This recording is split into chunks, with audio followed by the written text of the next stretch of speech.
the 46 and the because when that car came out, that was perfection, right? I think it still is in some ways. And it still is in some ways, but it hasn't.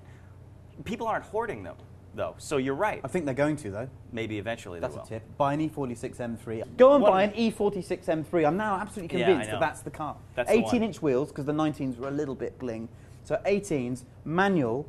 I like the heated seat option. If you don't have heated seats, you've got a bit of a gap on the button thing as well. So the heated seats are good. I would say that the E46 M3 will be remembered as one of the great performance cars. In fact, I was thinking in my head of a feature I want to do for piston heads about the top kind of 50 performance cars of the last 50 years. Yeah. And I might be able to construct an argument for the E46 being the most complete package of all.